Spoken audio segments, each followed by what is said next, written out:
Speak up!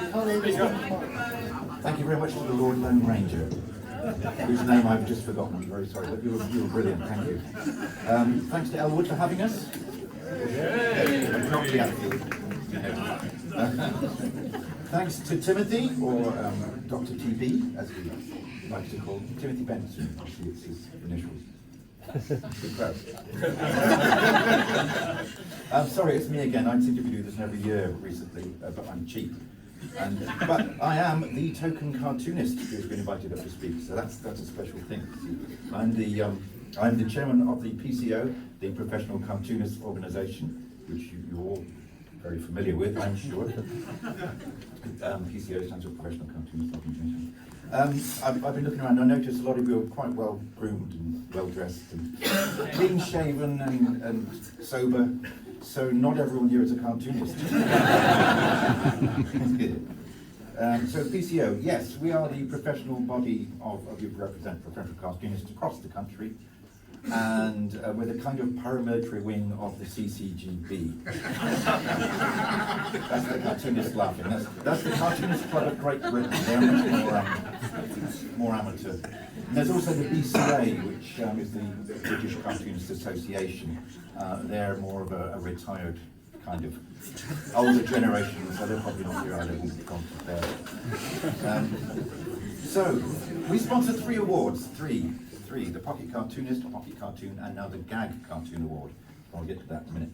I'm not going to repeat what everyone else has just said because it's all the same kind of stuff. But it's been another horribly busy year for cartoonists. We have to get up and read the news and then try and think of something funny about it. Often don't succeed. The world is an increasingly horrible and worrying place. And I'd like to quote Mr. Edwin Starr, who I believe once said, "War? What is it good for?" Say it again. Yes. It's been a horrible year. The usual mixed bag of horror, despair, hatred. But you've got to look on the bright side. There was also some lighter moments, pain and fear and anguish. So it's great to be here tonight amongst all you lovely smiling people for a pleasant evening away from all that bitterness and argument and politics. Hang on, getting a message from my producer. What? Is she?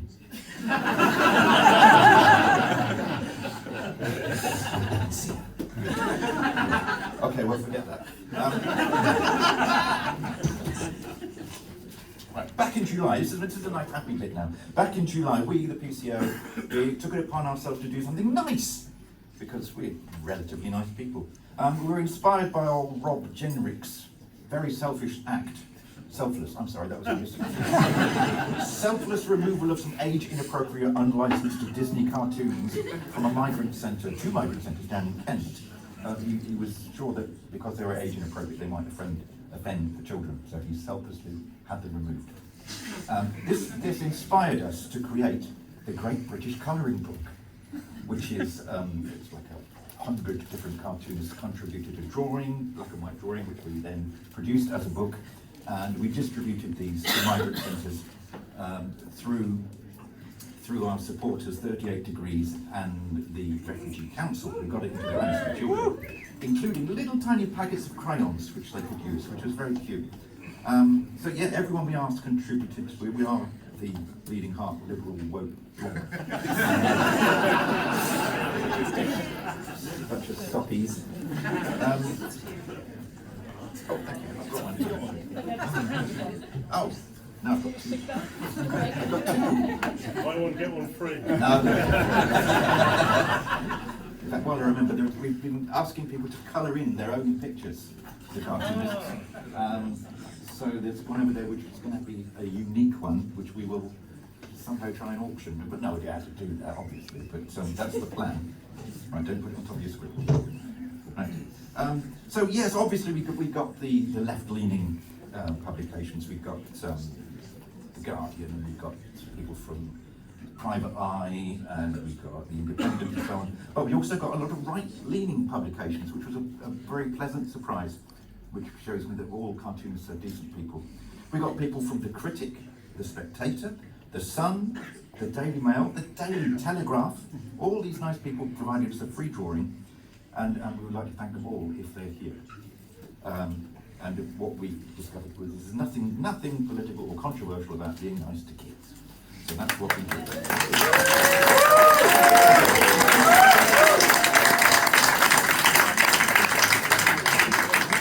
We also got some anarchist pamphlets like the Beano and this. Everyone is included. Now, we've got so many contributions for this free colouring book, but we've decided to produce a second version. This one is the second version, which has twice as many cartoons in it, and we know that we're not household names. I mean, we're grateful for that, but you know, we don't pretend we're household names. Except maybe Jeremy Banks, who was an answer on Pointless recently. No one knew who he was. He's famous in our little world. Anyway, yes, so we roped in a few famous artists as well, and we've got, you might want to cheer for some of these, we've got Ralph Steadman, dear old Ralph. Hey. We've got Adam Hargreaves of the Mr. Men fame. Hey. Posey Simmons. Hey. Chris Riddell. Quentin Blake. Yeah. And Terry Gilliam. Yeah. His daughter was here earlier, you might have missed her. So that was very nice. It's on sale here, £15, and most of it goes to the Refugee Council, so that's all very nice. If you've got some money which you don't want to waste on Tim's book, spend on Tim's book. Over in that corner over there. Over that corner, on the food table. Look at them waving. Isn't that nice? So, yes, the Gag Cartoon Award is new. Every year there's been confusion. I've been doing this for the last 5 years, trying to organise the Pocket Cartoon Awards. And no one seems to know what a pocket cartoon is, what a political cartoon is, what a gag cartoon is. So I'll briefly try to explain. Editorial cartoons are what we call political cartoons. They're the big ones that Steve used to draw. Yeah, the ones in daily papers, they're great big things like that. And they're the ones that have got like hot air balloons with inflation written on them and all that kind of stuff. A pocket cartoon is like the little ones that Matt does in the Telegraph. But if we only had people who drew those things, we'd have about 6 applicants per year, and that's just not enough. So we threw that open to people who did the little single panel cartoons in private eye and so forth.